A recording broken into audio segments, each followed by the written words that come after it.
Hey, what's up you guys, it's Ch13 and welcome back to my channel. In today's video we're going to go into chapter 13 of Two Can Keep a Secret by Karen M. McManus. This book is getting so good and I can't believe that we are finally reading it now, and let's find out what's about to happen. So let's get right into this video. This video may contain sensitive topics and foul language. If you do not wish to continue, please click off the video now. You have been warned. Chapter 13, Ellery, Friday, September 27th. Officer Rodriguez walks with us to the far end of the park, past the demon roller coaster with its blood-red waterfall, and the entrance to the dark witch maze. Two girls giggle nervously as a masked lieutenant hands them each a flashlight. You'll need these to navigate the pitch-black lair you're about to experience, he intones, but be careful along your journey. Fear awaits the further you go. One of the girls examines her flashlight, then shines it on the thatched wall of the maze. These are going to shut off right when we need them, aren't they? She asks. Fear awaits the further you go, the attendant repeats. Stepping to one side, a clawed hand shoots out of the wall and makes a grab for the nearest girl, who shrieks and falls back against her friend.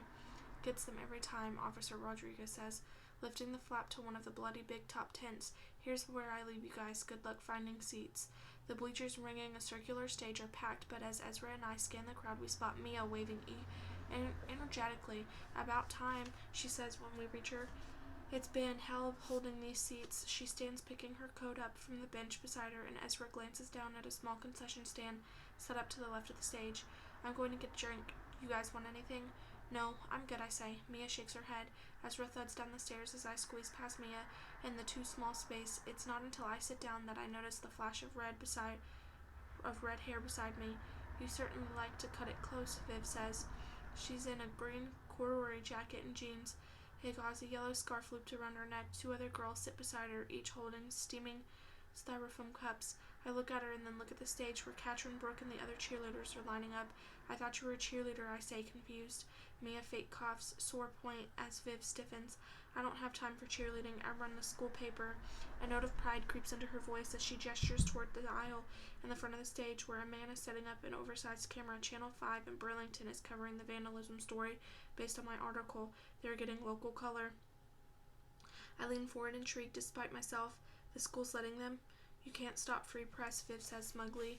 She points toward a striking, dark-haired woman standing next to the camera, microphone dangling from one hand. That's Melly Dingsla.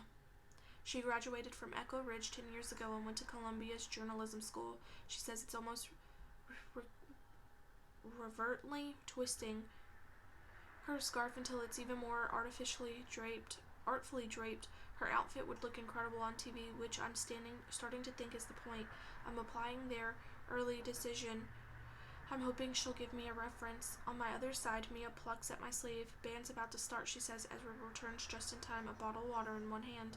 I tear my eyes away from the reporter as dozens of students holding instruments file through the back entrance and array themselves across the stage. I'd been expecting traditional marching band uniforms, but they're all in black athletic pants and purple t-shirts that read Echo Ridge High across the front in white lettering. Malcolm's in the first row, a set of snare drums draped around his neck. Percy Gilpin jogs onto the stage in the same purple blazer he wore to the assembly last week and bounds up to a makeshift podium.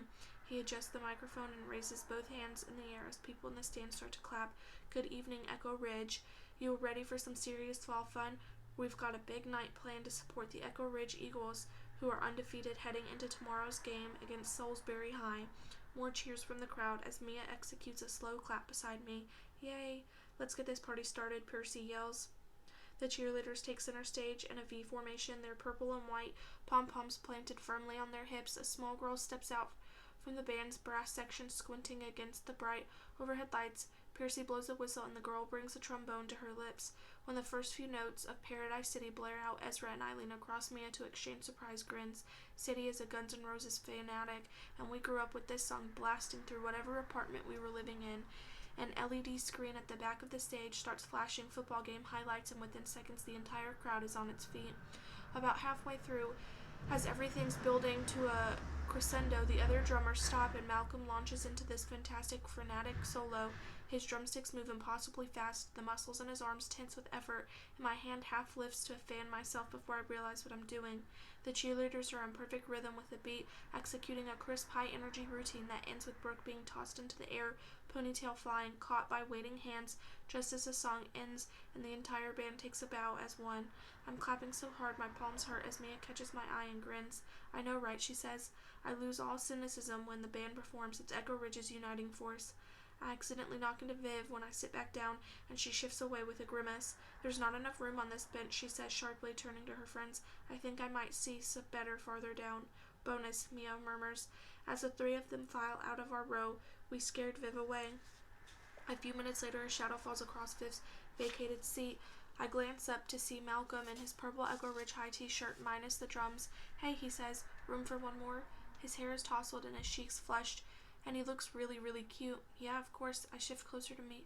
Mia, you were great, I add, and he smiles. One of his front teeth is slightly crooked, and it softens the moody look he usually has. I gesture toward the stage where Coach Gingon is talking passionately about tradition and giving your all. Photos are still looping on the LED screen behind him.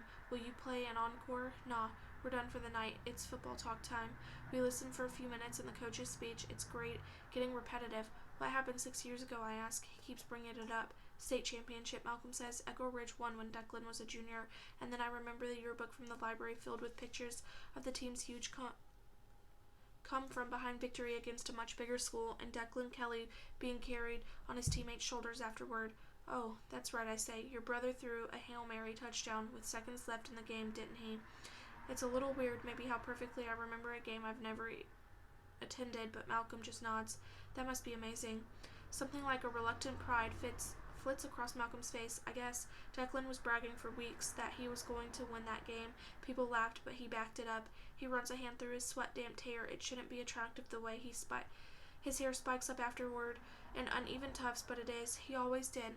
I can't tell if it's just my own nagging suspicion of Declan that made Malcolm's words sound ominous. Were you guys close, I ask? As soon as the words come out of my mouth, I realize I've made this sound as though Declan is dead. Are you close, I amend. No, Malcolm says, leaning forward with his elbows on his knees. His voice is quiet, his eyes on the stage. Not then and not now. Every once in a while, it feels like Malcolm and I are having some kind of sub-conversation that we don't acknowledge. We're talking about football and his brother, supposedly, but we're also talking about before and after. It's how I think about Sadie, that she was the one way before the kind of loss that rips your world apart, in a different version of herself afterward.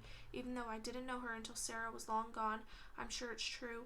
I want to ask Malcolm more, but before I can, Mia reaches across and punches him in the arm. Hey, she says, did you do the thing? No, Malcolm says, avoiding Mia's gaze. She glances between us and smirks, and I get the distinct feeling that I'm missing something. And let's not forget, after we defeat Salisbury tomorrow, and we will, we've got our biggest test of the season with the homecoming game next week. Coach Gingon says, between his perfectly bald head and the shadows cast by the Big Top stadium lighting, he looks like an exceptionally enthusiastic alien. We're up against Lutheran, our only defeat last year, but that's not going to happen this time around, because this time a loud popping noise fills my ears, making me jump. The bright lights snap off and the LED screen goes black, then flashes to life again. Static fills the screen, followed by a photo of Lacey in her homecoming crown, smiling at the camera. The crowd gasps and Malcolm goes rigid beside me. Then Lacey's picture rips in two, replaced by three others, Brooke, Katrin, and me. There's our class photos, but mine is a candid, with my face half turned from the camera. A chill inches up my spine as I recognize the hoodie I wore yesterday when Ezra and I walked downtown to meet Malcolm and Mia at Bartley's. Somebody was watching us, following us. Horror movie laughter starts spilling from the speakers, literal muah-ha-has that echo through the tent as what looks like thick red liquid drips down the screen, followed by jagged white letters, soon. When it fades away, the bloody Big Top is utterly silent. Everyone is frozen, with one exception, Melly Dinslot from Channel 5. She strides purposely onto the stage toward Coach Gangon with her microphone outstretched and the cameraman at her heels. That is the end of this chapter. I will see you guys in the next video. Bye!